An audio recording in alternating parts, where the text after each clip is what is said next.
এই গরমে একটু তেতো একটু টক এই জাতীয় জিনিসগুলো খেতে একটু যেন আমার বেশিই ভালো লাগে। আমার আর আমার বরমশাই দুজনেরই ভালো লাগে।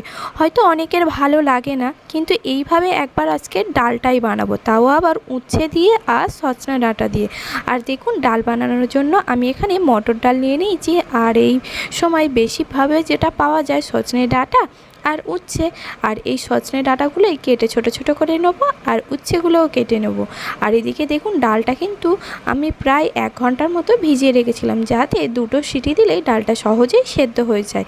আর এদিকে ডাঁটাগুলোও কেটে নিয়েছি, পেঁয়াজ কেটে নিয়েছি, সাথে চেরা কাঁচা লঙ্কা, উচ্ছে আর নিয়েছি আদা। তো এবার সমস্ত কিছু কেটে নেওয়ার পর আর দেখি ডালগুলো বেশ ভালোভাবে ভিজে গেছে। তো ডালগুলো আমি ভালো করে ধুয়ে নিয়েছি পরিষ্কার করে। এবার ডালগুলো আমি প্রেশার কুকারের মধ্যে দিয়ে দিলাম, আর সাথে কিন্তু ডাঁটাটাও দিয়ে দিলাম, কারণ ডালের সাথে ডাঁটাটাও সেদ্ধ হতে একটু সময় লাগবে। তাই ডাঁটাটা দিয়ে দিলাম সমস্ত। তার মধ্যে আমি দিয়ে দিলাম পরিমাণ মতো এবার জল। আর এইভাবে একবার আপনারা ডাল দিয়ে উচ্ছে আর সজনে ডাঁটা রান্না করে দেখবেন, আর অল্প একটু আলু সেদ্ধ নিলে আর কিচ্ছু লাগবে না ভাতের সাথে, জাস্ট কিচ্ছু না। আর দেখুন, কথা বলতে বলতে দিয়ে দিলাম পরিমাণ মতো নুন, আর সাথে দিয়ে দিলাম হলুদও, যাতে ডাঁটাটার মধ্যে নুনটা ভালোভাবে ঢুকে যায় আর খেতেও কিন্তু টেস্টি টেস্টি হয়। আর এদিকে কড়াইয়ের মধ্যে আমি কিছুটা পরিমাণে সাদা তেল দিয়ে দিয়েছিলাম, আর তেলের মধ্যে দিয়ে দিলাম উচ্ছে। আর উচ্ছেটা ভালো করে ভেজে নিতে হবে। তো দেখুন বন্ধুরা, উচ্ছেটা ভালো করে মুচমুচে ভাজা হয়ে যেতে এবার ওই তেলের মধ্যে আমি দিয়ে দিলাম কেটে রাখা পেঁয়াজ। তো পেঁয়াজটাও এবার লাল করে ভেজে নিতে হবে। তো দেখুন বন্ধুরা, পেঁয়াজটা ভাজা হয়ে যেতে এর মধ্যে দিয়ে দিলাম আদা বাটা। আমি কিন্তু আর কোনো মশলা দেব না, যেমন ধনে জিরে আমি কিছুই দিচ্ছি না। আর এটা এইভাবে সিম্পলভাবে ডালটা রান্না করলে খেতে কিন্তু দারুণ হয়।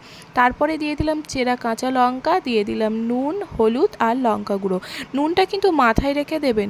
নুনটা যদি প্রেশারের মধ্যে ডালেতে অনেকটা নুন দেওয়া রয়েছে, আর এতে একটু নুন দিয়েছি অল্প একদম। নুনটা লাস্টে চেক করে দেখে তারপরেই কিন্তু নুনটা দিতে হবে। তো দেখুন, সমস্ত কিছু ভালো করে নাড়াচাড়া করে নেওয়ার পর দিয়ে দিলাম ভেজে রাখা উচ্ছেটা। আর এদিকে দেখুন, ডালটা ভালো করে সেদ্ধ হয়ে গেছে। তো সমস্ত কিছু ভালো করে মিশিয়ে নেওয়ার পর এর মধ্যেই আমি দিয়ে দিলাম সেদ্ধ করে রাখা ডাঁটা আর ডালটা দিয়ে এবার নাড়াচাড়া করে নিতে হবে। আর যদি নিরামিষ দিনে ডালটা এইভাবে বানান, তাহলে পেঁয়াজটা না দিয়ে আপনারা 5 ফোড়ন দেবেন, তাহলেও কিন্তু টেস্টটা কিন্তু একই হবে। আর এবার আরেকটু জল দিয়ে পাতলা করে নিলাম, দিয়ে নামিয়ে নিলাম ফুটে যেতেই। তো দেখুন বন্ধুরা, কত সহজে তেতো ডাল হয়ে গেল। খেতে কিন্তু খুব সুন্দর হয়। আর রেসিপিটি ভালো লাগলে লাইক শেয়ার কমেন্ট করবেন। চ্যানেলে নতুন হলে চ্যানেলটি সাবস্ক্রাইব করে